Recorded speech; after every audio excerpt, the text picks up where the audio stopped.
Hey everybody, Nick here, and today we're going to do a little disassembly and maintenance on this little guy right here. This is the Benchmade Anthem Pocketknife, 781.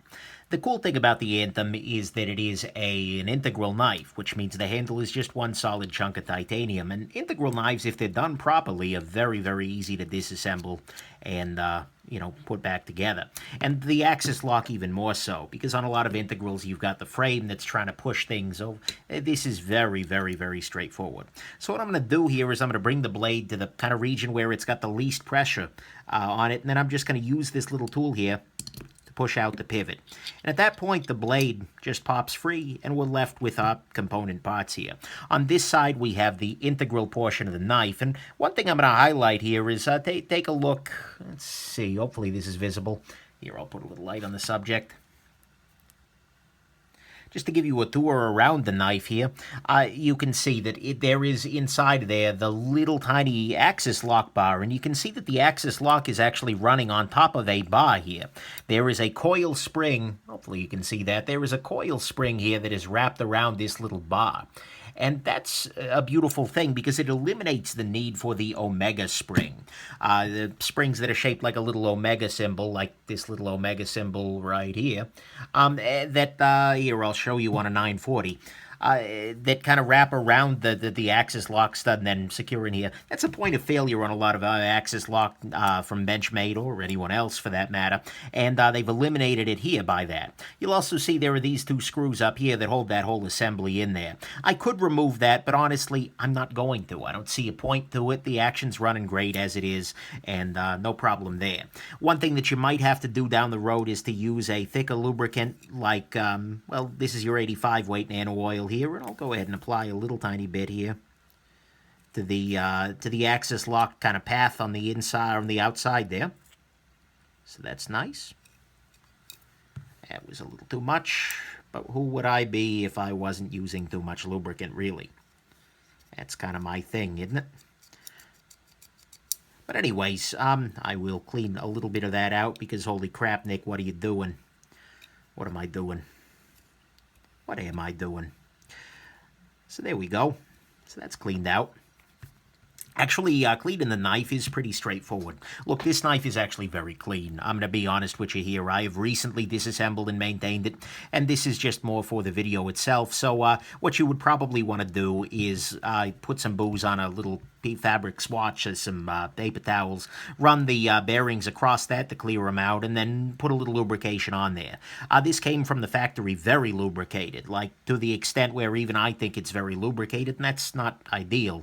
But yeah. Next thing you're going to see here is that these little tiny bearings are little and tiny. I mean, seriously, look at the thickness of these bearings. They are really, really, really thin. And the reason for that is for the thinness of this knife. If you have thick bearings, then the knife itself has to be thicker, so you have a bearing race for them. Because remember, on an integral knife, if you want the blade to slide out like that, you need to make you can't have a separate pocket for the bearings on the blade as well as on the handle itself. Bearings either need to sit inside the blade or inside the handle. And in this case, there are little cutouts for the blade. One other thing I'll highlight is the relative thinness of the blade inside this little area here. It's not going to be, look, I mean, it's 20 CV steel. It's probably going to be fine, but that is an exceptionally thin little area of blade around the pivot there. Not the end of any worlds, but there you go. Reassembly of this knife is a freaking cinch. And by the way, when I put this together last time, I'm just using 10 weight nano oil here. But anyways, reassembling this knife is a cinch. Step one is you put the bearings inside this little pocket on the blade here, and you kind of hold them together with your fingers.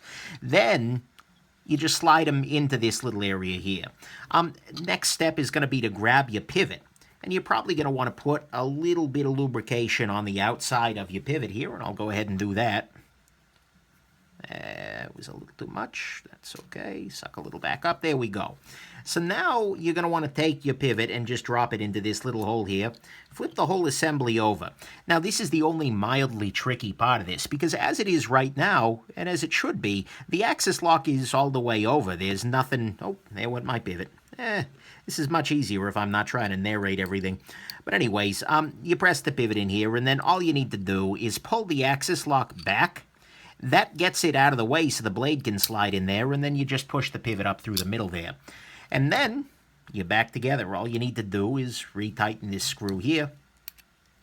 And the nice thing about this guy is that it runs well at full tightness, so I don't even need to Loctite it.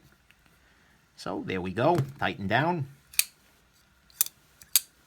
Oh yeah, that's a beautiful freaking action right there. Nice. No blade play. And actually, I'll tighten that down a little bit more here. No blade play on either dimension, and that's a beautiful thing. The other thing you're probably going to want to do is add a little bit of a more viscous lubricant right up to this area here.